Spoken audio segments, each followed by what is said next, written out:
तरंग प्रकाश की wave optics. बच्चों वेव ऑप्टिक्स में हमने वो सारा कॉन्सेप्ट बता दिया जो आपके बिहार बोर्ड परीक्षा 2025 के लिहाज से बहुत ज्यादा इंपॉर्टेंट है। ठीक है, तो बच्चों आज की क्लास में हम इसके कुछ ऑब्जेक्टिव डिस्कस करेंगे। आज है वैसे संडे, आप सभी को पता है जी गुरुजी आज है संडे। वैसे तो संडे को क्लास बंद रहती थी बच्चों, लेकिन अब बहुत दिन नहीं बचे हैं, तो मैंने सोचा कि भाई क्लास तो लेना चाहिए। हालांकि ऑब्जेक्टिव है तो बहुत कम समय में हो जाएगा ये क्लास, तो आप लोगों को बहुत ज्यादा मेहनत नहीं करनी पड़ेगी।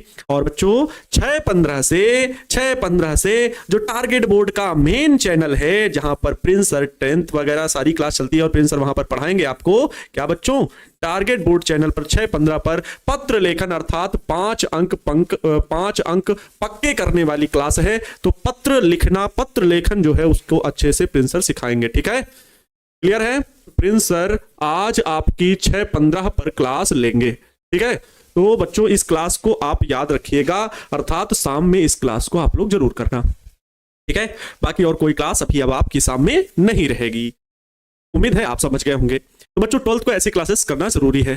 फिर बात आती है 25 दिसंबर के लिए। तो बच्चों 25 दिसंबर के लिए मैं पूरा कंटेंट एकदम तैयार कर रहा हूं। आपको मैं बताना चाहूंगा 25 दिसंबर के लिए क्या मैं सही कर रहा हूं, एक बार आप लोग भी राय जरूर दे दीजिएगा कि मैंने मासिक परीक्षाएं जितनी हुई हैं, जितने मंथली एग्जाम हुए हैं बच्चों, मंथली एग्जाम जो हुए हैं, ठीक है, मंथली एग्जाम जो बच्चों हुए हैं, सेंटअप एग्जाम के भी कुछ क्वेश्चन हैं और मॉडल पेपर विभिन्न क्वेश्चन बैंक्स के जो हैं वो, और बुक बच्चों जो कि आप लोगों की बिहार की फेमस बुक है जो कि आप लोग जानते हैं भारतीय भवन, उनमें से वे महत्वपूर्ण क्वेश्चन जिनमें लिखा होता है बिहार बोर्ड में ये पूछा गया या इसके पूछे जाने की संभावना है, इन सभी को मिला करके लगभग अभी तक मैंने कह सकते हैं 600 650 प्लस हो गया है। और मेरा उम्मीद है कि 750 प्लस कल क्वेश्चन पूरे डिस्कस हो जाएंगे, टाइप हो जाएंगे। तो बच्चों मैं जाना चाहता हूं 1000 ऑब्जेक्टिव क्वेश्चन तो करना ही चाहता हूं, 1000 ऑब्जेक्टिव क्वेश्चन लगभग पूरे हो जाएं। क्योंकि बच्चों अगर 1000 ऑब्जेक्टिव लगाओगे, 12 घंटे आपने मुझे दिए, तो ईश्वर को भी जमीन पर उतरना होगा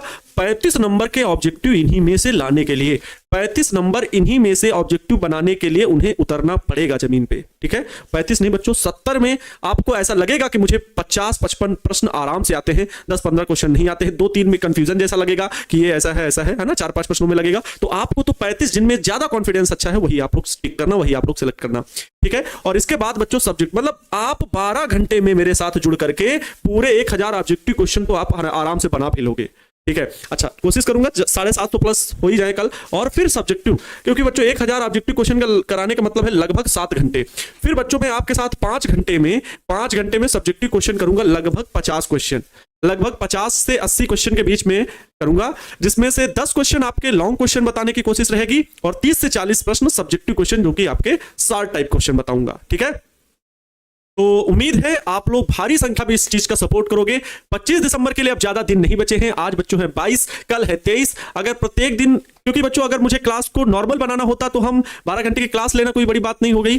बात ये हो गई कि कंटेंट जुटाना 12 घंटे वाली क्लास का और उसको प्रॉपर सॉल्व करके कि हाँ ये चीजें बच्चों को बता देना है, जिससे कि ज्यादा इंपॉर्टेंस, तो उसके पीछे की जो रिसर्च है वो बच्चों मायने रखती है, वो जरूर मेरे लिए प्रभावकारी होगी आप सभी के रिजल्ट को बनाने के लिए। तो मैं चाहता हूं आप सभी से कि जरूर इसको बच्चों अपने बीच, बच्चों के अपने दोस्तों के बीच, अपने साथियों के बीच, अपने गांव में, अपने दोस्तों में, अपने शहर में, जहां तक आपकी रीच हो, व्हाट्सएप से लेकर के हर एक जगह पर आप जरूर उसे शेयर करना। थोड़ा सा समय निकाल करके, जब जैसे ही शेड्यूल लगे या जो कुछ भी हो, जो भी आपके पास सामग्री पहुंचे, उसके लिए 25 दिसंबर के लिए आप मेरा सपोर्ट इतना जरूर करना। ठीक है, तो बच्चों 25 दिसंबर की क्लास मतलब बिहार के बच्चों के लिए यादगार क्लास बन जाए। मैंने उसमें लिखवा भी रहा हूं, टॉपर रचेगा इतिहास। मतलब हर एक वो टॉपर, और टॉपर बच्चों अपने आप में होता है, ये नहीं कि रैंक 1 कौन लाया अभी तो कुछ नहीं पता, कहां पर छिपा है कोई नहीं जानता। तो बस इस उम्मीद के साथ बैठना कि मेरा अधिकतम अंक बनेगा। ठीक है, क्लियर? चलिए, तो बच्चों ये चीज याद रखना, क्लियर है? चलिए, पहला क्वेश्चन आप सभी के स्क्रीन पर आपका अभिवादन नहीं स्वीकार किया। टारगेट बोर्ड आर्मी, नमस्तुभ्यम, नमस्कार, आभार, अभिनंदन आप सभी प्यारे बच्चों का। राधे राधे। बच्चों एकदम जुट जाना एकदम पूरी ताकत के साथ। टारगेट बोर्ड आर्मी ये टैग ऐसे यूं ही नहीं मिला है, क्योंकि आपके अंदर वो जज्बा है, आपके अंदर वो ताकत है। ठीक है, तो टारगेट बोर्ड आर्मी कल से तैयारी में लगेगी, 25 दिसंबर की क्लास को करने के लिए एकदम तैयार रहेगी। ठीक है, चलो तो पहला क्वेश्चन आने वाला है। आज के क्वेश्चंस बच्चों बहुत ज्यादा टाइम नहीं लगेगा, आप इसे हल कर पाएंगे कम समय में। मैं बहुत ज्यादा आपका आज का टाइम नहीं लूंगा, संडे है। और दूसरी चीज, आप लोग को सेल्फ स्टडी भी करना है और 6:15 से फिर आपकी क्लास है इस चीज की, तो हिंदी की। और ऑलरेडी अभी आप मैथ में भी थोड़ा सा लॉन्ग टाइम ही दे करके आए हो, है ना, तो मैं नहीं चाहता कि आप बहुत ज्यादा इसमें ठीक है। हाँ, ऑफिशियल मॉडल पेपर 2000 जितने भी है 2020 21 22 से लेकर के उनके भी क्वेश्चंस मैं उसमें ऐड कराऊंगा, ठीक है। चले, चलो भाई। देखिए, निम्नलिखित में ब्रूस्टर के नियम के लिए कौन सही है? मैंने बताया था ब्रूस्टर का नियम क्या होता है, अपवर्तनांक पर निर्भर करता है। ध्रुवण कोण आईपी, जिसे ध्रुवण कोण कहते हैं, आईपी क्या है बच्चों? ये है ध्रुवण कोण, ध्रुवण कोण। तो इसमें कौन सा ऑप्शन सही होगा बाबू? कौन सा ऑप्शन सही होगा विद्यार्थी जी? आप कहेंगे सर इसमें सी ऑप्शन सही होगा। ध्रुवण कोण के लिए आप लोगों को पता है कि वैज्ञानिक कौन? ब्रूस्टर सर ने बताया था। ब्रूस्टर का नियम जो कि था कि किसी भी सतह पर जब प्रकाश परावर्तित हो तो एक ऐसे कोण पर आपतित प्रकाश जिसके लिए परावर्तित प्रकाश जो है पूर्णतः समतल ध्रुवित हो जाता है, उस कोण को, उस आपतन कोण को ध्रुवण कोण कहते हैं, जो कि अपवर्तनांक पर इस प्रकार निर्भर करता है। ये उनका नियम था, ठीक है बच्चों। चलिए, एक क्वेश्चन हो गया। नेक्स्ट, ये सारे ब्रह्मास्त्र बुक के क्वेश्चन है। किस बुक के क्वेश्चन है? कुछ बच्चे पूछ रहे हैं भाई, तो ये ब्रह्मास्त्र बुक के क्वेश्चन है। आप लोग देख सकते हैं कि ये प्रश्न कहां पर है, उसी के आगे है, क्योंकि बच्चों ये ब्रह्मास्त्र बुक जो आपको दी गई है ना, आपको पास पीडीएफ होगा, उसके क्वेश्चन है, और ये चैप्टर नंबर 10 है, ठीक है। चैप्टर नंबर 10 है, क्लियर? तो याद रखिए, उसी के क्वेश्चन मैं करा रहा हूं यहां पर। और फिर एक बार ओवरऑल समरी आप लोगों को सारे ब्रह्मास्त्र के ऑब्जेक्टिव सब्जेक्टिव एक चैप्टर, एक क्लास ही लेकर के आऊंगा ब्रह्मास्त्र, ठीक है। एक क्लास ही लेकर के आऊंगा ब्रह्मास्त्र बुक का कंप्लीट सॉल्यूशन, ठीक है। तो उसमें आप सभी लोग जुड़ेंगे। चलिए नेक्स्ट, निम्नलिखित में कौन प्रकाश की तरंग अनुप्रस्थ तरंग प्रकृति की पुष्टि करता है? निम्नलिखित में कौन प्रकाश की अनुप्रस्थ तरंग की पुष्टि करता है? तो बच्चों, अनुप्रस्थ तरंग की पुष्टि ध्रुवण करता है ना। अनुप्रस्थ तरंग की पुष्टि कौन करता है? ध्रुवण करता है, पोलराइजेशन करता है। नेक्स्ट, तरंग सिद्धांत निम्न में से किसकी व्याख्या नहीं कर सका? तो तरंग सिद्धांत बच्चों व्यतिकरण की, विवर्तन की, हाइगेंस के तरंग सिद्धांत के द्वारा विवर्तन की भी व्याख्या हुई, क्या ध्रुवण की हुई? नहीं भैया, तो ध्रुवण की नहीं कर सका। इसलिए बच्चों कौन सा ऑप्शन सही होगा? ध्रुवण होगा, ऊपर का सभी नहीं, ध्रुवण।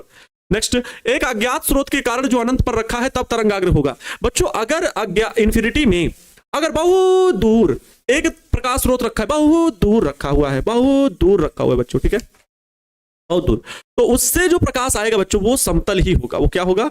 समतल ही होगा, समतल तरंगाग्र ही होगा। तो बच्चों यहां पर सी ऑप्शन सही हो जाएगा, ठीक है। अगर बहुत दूर, भले वो गोली सूर्य है, सूर्य का आने वाला प्रकाश कैसा होता है? समतल ध्रुवित प्रकाश होता है, ठीक है, समतल तरंगाग्र होता है। नेक्स्ट, हाइगेंस का मान्यता यह था कि प्रकाश तरंग, हाइगेंस ये मानते थे कि प्रकाश तरंग अनुदैर्घ्य होता है, जो कि गलत था।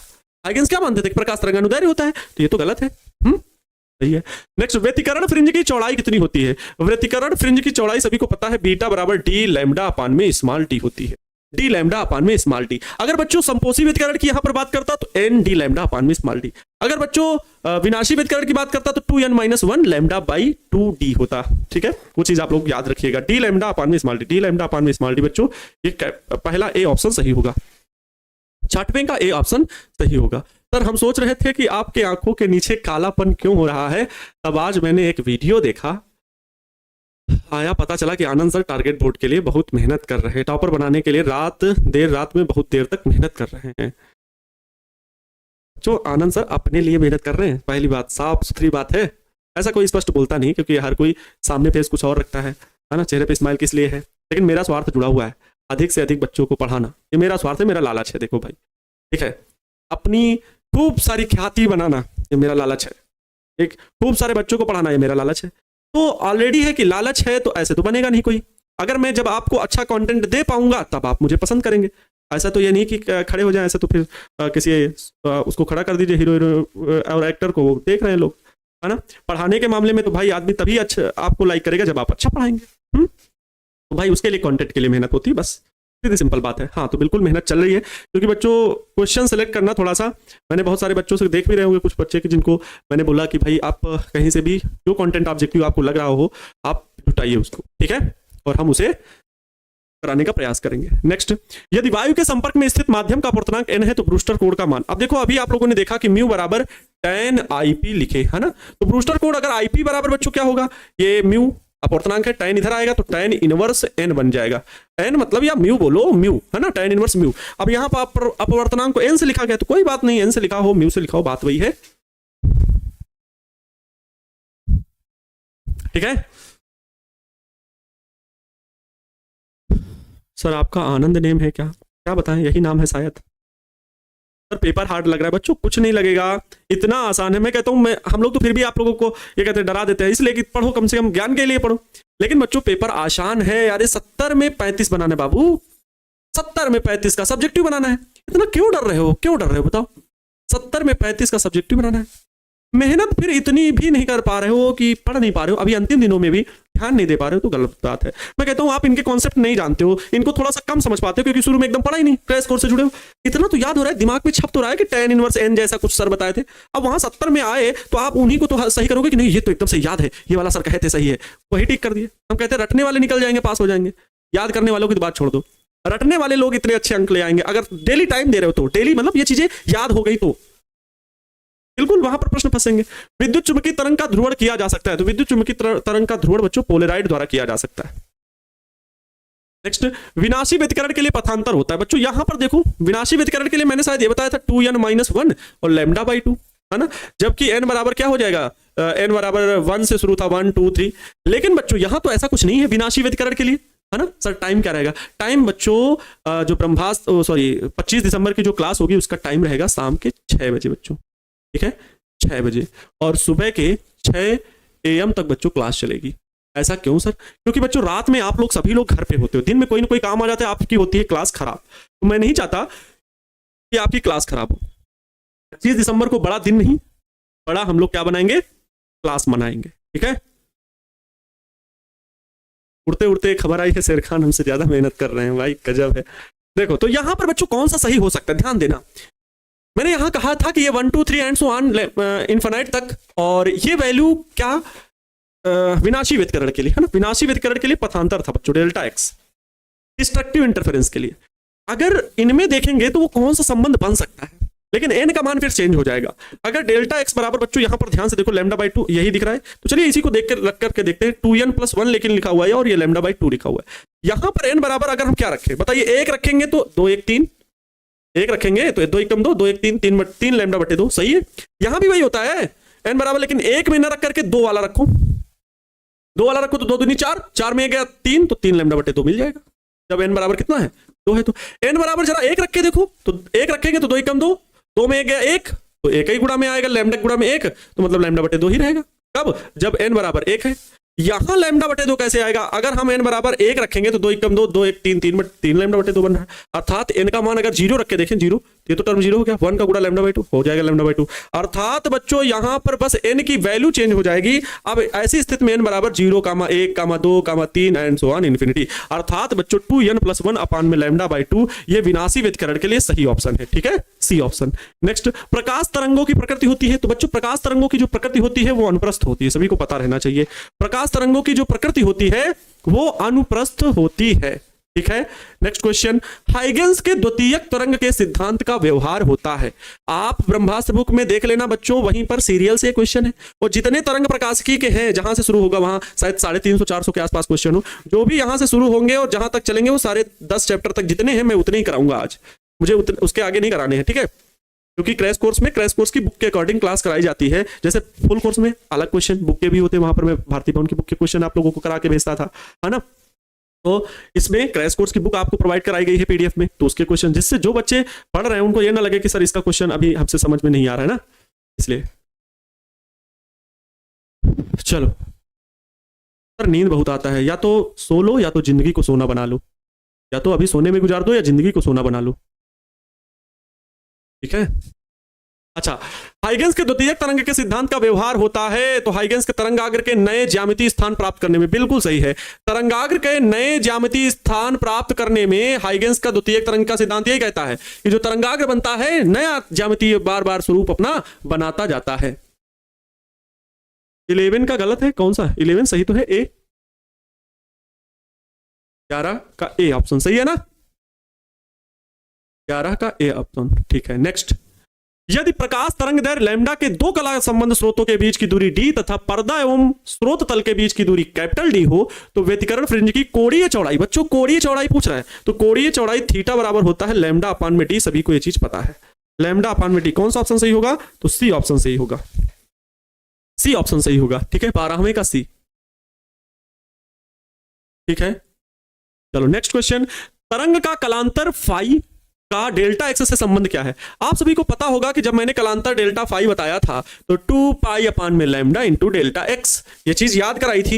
ये डेल्टा फाई क्या होता है बच्चों, कलांतर होता है, दोनों तरंगे जो दोनों प्रकाश स्रोत हैं उनके बीच और डेल्टा एक्स क्या होता है बच्चों, पथांतर होता है, पथांतर होता है। ठीक है, तो इसमें कौन सा ऑप्शन सही होगा, इसमें फाई मतलब डेल्टा एक्स को रोक लीजिए, इसको इस तरफ भेज दीजिए, तो डेल्टा फाई के मल्टीप्लाई में चला जाएगा बच्चों क्या, लैम्डा अपान में 2 पाई, तो लैम्डा अपान में 2 पाई, लैम्डा अपान में 2 पाई, ये रहा सी ऑप्शन इसका सही जवाब होगा, इसका सी ऑप्शन बच्चों सही जवाब हो जाएगा। नेक्स्ट क्वेश्चन, मानव नेत्र की विभेदन क्षमता होती है, मानव नेत्र की विभेदन क्षमता बच्चों 1/60 होती है, मानव नेत्र की विभेदन क्षमता 1/60 होती है। नेक्स्ट, यदि किसी दूरबीन के अभिदृश्यक एवं नेत्रिका की फोकस दूरियां क्रमशः 20 सेंटीमीटर है तथा 2 सेंटीमीटर है तो इसकी आवर्धन क्षमता क्या होगी। दूरबीन की बच्चों आवर्धन क्षमता m बराबर होता है FO/FE। FO की वैल्यू कितनी है बच्चों, देखो अभिदृश्यक एवं नेत्रिका की फोकस दूरियां, तो अभिदृश्यक शब्द पहले, तो अब पहली फोकस दूरी अभिदृश्यक की हुई, नेत्रिका शब्द बाद में, तो नेत्रिका की फोकस दूरी बाद में हुई। FO की वैल्यू कितनी है 20 सेंटीमीटर, FE की वैल्यू कितनी है 2 सेंटीमीटर, सेंटीमीटर से सेंटीमीटर पड़ा 2 दहम 20 मतलब 10, आवर्धन क्षमता कोई मात्रक नहीं होता, सीधे 10, वैल्यू कौन सी आई, सी ऑप्शन बच्चों सही जवाब हो जाएगा, इसका सी ऑप्शन सही जवाब हो जाएगा। नेक्स्ट, प्रेनल दूरी क्या होती है, प्रेनल दूरी a² अपान में 2 लैम्डा, इसका सही जवाब हो जाएगा। ZF का मान होता है क्या, तो उसको हम लोग a² अपान में 2 लैम्डा के रूप में लिखते हैं, 16 का बी ऑप्शन सही होगा। नेक्स्ट, यदि एक पतली पारदर्शक सीट को यंग द्विस्लिट के सामने रखा जाए तो फ्रिंज की चौड़ाई बढ़ेगी, घटेगी या अपरिवर्तित रहेगी। तो बच्चों अगर एक पतली पारदर्शक सीट को यंग द्विस्लिट के सामने रखा जाए, पतली सीट है ना, तो इससे कुछ भी होने वाला नहीं है, अर्थात बच्चों क्या रहेगी, वो जो सामने रखा जाएगा तो फ्रिंज की चौड़ाई अपरिवर्तित रहेगी। ठीक है, फ्रिंज की चौड़ाई बच्चों क्या रहेगी, अपरिवर्तित रहेगी। क्लियर हुआ, चलो नेक्स्ट, यंग के डुअल स्लिट प्रयोग में स्लिटों के बीच अंतराल को आधा करने पर, ध्यान से सुनना, यंग के डुअल स्लिट एक्सपेरिमेंट कैसे था, जुम जुम जुम जुम जुम जुम तुम तुम तुम, ये दो छिद्र S1 व S2 दो प्रकाश स्रोत बन गए, इनके बीच की दूरी स्मॉल d हो गई, और बच्चों ये पर्दा था जो कि यहां से दूरी कितनी कैपिटल D थी, और यहां से दो प्रकाश जूम जूम ऐसे थे ना, ऐसे ही तो थे, हाँ ये बिंदु P, ये केंद्रीय फ्रिंज यहाँ पर C, ये y दूरी पर, ऐसे ही तो था। ठीक है गुरुजी, कह रहे हैं स्लिटों के बीच के अंतराल को आधा करने पर तथा स्लिट व पर्दे के बीच की दूरी करने पर फ्रिंज की चौड़ाई क्या होगी। बच्चों फ्रिंज की चौड़ाई का सूत्र W बराबर D लैम्डा अपान में स्मॉल d होता है। ये दूसरी स्थिति में कह रहे हैं W डैश बराबर डबल स्लिट प्रयोग में कि स्लिटों के बीच अंतराल को आधा करने पर, मतलब इनके बीच की जो दूरी है वो कह रहे हैं भाई ये जो D है इसको कह रहे हैं कि D/2 कर दीजिए, आधा कर दीजिए। अच्छा, तथा स्लिट व पर्दे के बीच की दूरी दोगुनी करने पर, स्लिट व पर्दे के बीच की दूरी को दोगुनी करने पर, मतलब इस D की जगह 2D लिख दीजिए, दोगुना, प्रकाश की तरंग दैर्घ्य लैम्डा ही रहने दीजिए। अच्छा, ये दो पलट के बच्चों ऊपर चला जाएगा, इसके गुणा में आ जाएगा, तो W डैश बराबर आ जाएगा 2 दूनी 4, और ये D लैम्डा अपान में स्मॉल d, D लैम्डा अपान में स्मॉल d। ये बच्चों है क्या, समीकरण 1 देखो, ये बच्चों है क्या, W है, अर्थात W डैश बराबर 4W होगा, W डैश बराबर 4W होगा, इसका मतलब 4 गुना हो जाएगी। इसका मतलब बच्चों क्या होगा कि 4 गुना हो जाएगी। अब कुछ बच्चे कहेंगे कि गुरुजी यहां पर थोड़ा सा मिस्टेक हो गया है ना, 18 का सी ऑप्शन, कुछ बच्चे बी ऑप्शन भी टिक कर रहे हैं, आधी हो जाएगी। बच्चों आधी हो जाएगी जो लिखा हुआ है वो गलत है। अगर आपके किसी बुक में या क्वेश्चन बैंक में या ब्रह्मास्त्र में ही अगर ये बात लिखी हुई है कि ये आधी हो जाएगी तो वो गलत है। ठीक है, याद कर लीजिएगा, मैंने भी क्वेश्चन बैंक में इस चीज को देखा था कि आधी हो जाएगी लिखा हुआ है, और वही क्वेश्चन बैंक जो जिस पर आप ट्रस्ट कर लेते हो कई बार वो भी गलत हो जाती है, इसलिए क्वेश्चन करना जरूरी होता है। ठीक है, 4 गुना। ठीक है, क्लियर हुआ, हो गया सर, वेरी गुड। निम्नलिखित में किस भौतिक राशि का पुनर्वितरण प्रकाश का व्यतिकरण होता है। बच्चों भौतिक राशि में जिस चीज का पुनर्वितरण होता है वो तीव्रता का होता है, आवृत्ति और तरंग दैर्घ्य का नहीं, तीव्रता का पुनर्वितरण होता है। ठीक है, तीव्रता का पुनर्वितरण होता है। क्लियर हुआ। नेक्स्ट, तरंग व्यतिकरण में क्या होता है, अंततः ऊर्जा का क्षय होता है। तरंग व्यतिकरण में व्यतिकरण की घटना में मतलब ये पूछ रहे हैं, अंततः ऊर्जा का लाभ होता है, ऊर्जा का ना तो लाभ होता है ना क्षय, केवल ऊर्जा का पुनर्वितरण होता है। बिल्कुल सही बात है बच्चों। व्यतिकरण में जो आप देखते हैं कि प्रकाश स्रोत छोटे छोटे छिद्रों से निकलकर द्वितीयक तरंगिकाओं के माध्यम से दूसरे पर्दे पर प्राप्त किया जाता है, फ्रिंजें बनती हैं, तो वो ऊर्जा का पुनर्वितरण है, ऊर्जा का पुनर्वितरण है, ना कि ऊर्जा का क्षय या ऊर्जा का लाभ। ठीक है, तो याद रखिएगा केवल ऊर्जा का पुनर्वितरण होता है। नेक्स्ट, संपोषी व्यतिकरण के लिए पथांतर क्या होता है? बच्चों संपोषी व्यतिकरण मतलब कंस्ट्रक्टिव इंटरफेरेंस, कंस्ट्रक्टिव इंटरफेरेंस। ठीक है, इसके लिए पथांतर क्या होगा? कंस्ट्रक्टिव के लिए समगुणज होता है ना।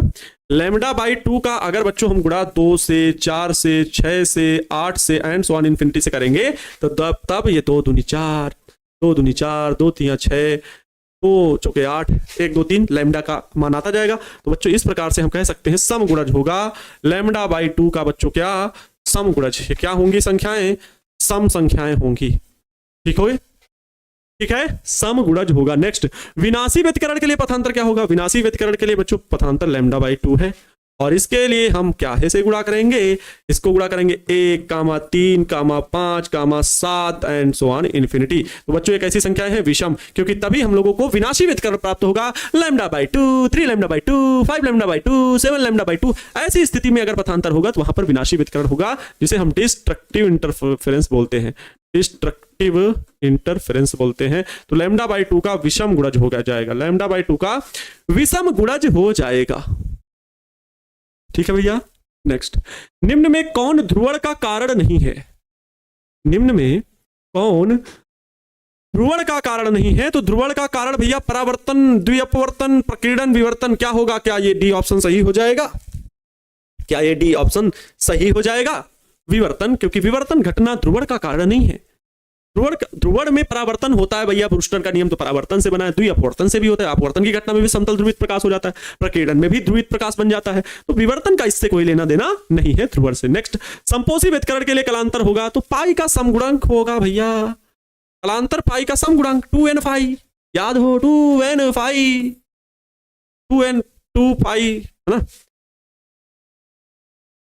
तो बी ऑप्शन नीचे। विनाशी व्यतिकरण के लिए कलांतर होगा, विनाशी व्यतिकरण के लिए कलांतर बाबू होगा पाई का समगुणांक, पाई का, अरे विनाशी के लिए ना, तो पाई का विषम गुणांक होगा, पाई का विषम गुणांक होगा विनाशी व्यतिकरण का मान। तो बच्चों ये ऑप्शन हो गया ऑप्शन नंबर ए। ठीक है, ऑप्शन नंबर ए क्लियर हुआ बाबू? 25 का ए राइट होगा, वेरी गुड। और बच्चों अब आप देख लीजिए आगे से जो चैप्टर 11 है उसके क्वेश्चन होंगे, क्योंकि चैप्टर 11 में भी कम ही क्वेश्चन है। देखो मैं वही क्वेश्चन बताऊंगा क्रैश कोर्स के भीतर जो आपके एग्जाम के लिए इंपॉर्टेंट है। मतलब ये क्लास खत्म हुई, अब जल्दी से आप बता दीजिए 25 में कितने किसके सही हुए, 25 में किसके कितने सही हुए हैं, 25 में किसका कितना सही हुआ है? 14 का सर, 14 का क्या है भैया? 14 का बता दीजिए। मानव नेत्र की विभेदन क्षमता मिनट में होती है बच्चों, मिनट में पूछा है ना, तो 1 मिनट में 60 सेकंड होते हैं, तो 1/60। अगर मिनट में ना होता तो फिर 1 होता। ठीक है, विभेदन क्षमता फिर 1 होता, लेकिन मिनट के बारे में पूछ रहा तो 1/60 ही होगा। ठीक है, मेरे हिसाब से तो सही है। कहीं अगर आपको लग रहा हो कि सर ये मैंने देखा यहां लिखा है तो बताइए। सर जी नींद क्यों आता है बहुत ज्यादा? क्योंकि लक्ष्य के प्रति आप ईमानदार नहीं हुए हो, आपने लक्ष्य नहीं सेट किया है, आपने गोल नहीं सेट किया, नहीं तो नींद नहीं आएगा।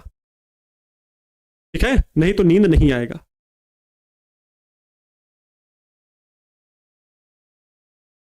तीस, 25 में 25, 22, 15 प्लस, बहुत बढ़िया, बहुत बढ़िया। एक तो इसी बीच में कमेंट आया, सर आप कमेंट नहीं पढ़ते हो। अब बताओ मैं स्क्रीन की तरफ चेहरा भी देखता रहूंगा तब भी लोग यही कमेंट करेंगे, सर आप कमेंट नहीं पढ़ते हो। एक बार नाम ले लीजिए, ये सब नहीं चीज चलेगा भैया, देखो ये सब गलत बात है। बालाजी मोबाइल क्या है? सर जी 12 घंटा तक मोबाइल का बैटरी चलेगा? चलेगा क्यों नहीं, 1 दिन का तो बैटरी बैकअप होना चाहिए पूरा, और बीच में मोबाइल को चार्जिंग में लगा लेना। ठीक है, समझ गए? काम करो ऐसा कि पहचान बन जाए, हर कदम चलो ऐसा कि निशान बन जाए। जिंदगी तो यहाँ हर कोई काट लेता है, मगर आप जियो ऐसा कि मिसाल बन जाए। 24 सही हुआ सर मेरा। आनंद सर ही काफी है टॉपर बनने के। सही, धन्यवाद। लेकिन आपकी मेहनत तो आगे देखनी पड़ेगी, अब बोलने से काम नहीं चलेगा। हम वो टीचर नहीं है पिटाई कर देंगे। जब तक पढ़ाई नहीं करोगे तब तक कुछ नहीं होने वाला। जब तक तोड़ेंगे नहीं तब तक छोड़ेंगे नहीं, है ना? जब तक तोड़ेंगे नहीं तब तक छोड़ेंगे नहीं। बच्चों तो टारगेट बोर्ड आर्मी, ठीक है। आज के लिए इतना ही बच्चों, आपकी क्लास सिर्फ और सिर्फ ऑब्जेक्टिव की थी। इतने में आप लोगों का ऑब्जेक्टिव बन गया और आप लोग अपने समय को अब आगे सेल्फ स्टडी में दीजिए। और 6:15 पर प्रिंस सर की क्लास है, तो आप लोग परेशान नहीं हो और 6:15 के लिए क्लास के लिए तैयार रहना, क्योंकि वो क्लास करने से 5 अंक आपके पक्के हो जाएंगे। चलती है, मिलते हैं नेक्स्ट क्लास में। कल बच्चों हम लोग क्रैश कोर्स की क्लास के लिए 11वां चैप्टर पढ़ेंगे, विकिरण तथा द्रव्य की द्वैत प्रकृति, ठीक है। और इसके बाद लगभग 31 तारीख तक आपका दिसंबर तक क्रैश कोर्स खत्म हो जाएगा, फिर आगे चलेंगे क्लासेस, ठीक है। तो चलो, क्लास अच्छी लगी होगी। लव यू सो मच बच्चों, खुद खुश रहें, दूसरों को भी खुश रखने का पूरा प्रयास करें। माँ तेरे पसीने की हर एक बूंद को मोती सा चमकाऊंगा, तू सपने बड़े देखना, उसे पूरा करके मैं दिखाऊंगा। मंजिल ने हौसले से कहा तेरे बस की बात नहीं, मंजिल ने हौसले से कहा तेरे बस की बात नहीं, हौसले ने मंजिल की आंखों में आंखें डाल के कहा चल झूठी तेरी इतनी औकात नहीं, ठीक है। तो जय हिंद, वंदे मातरम।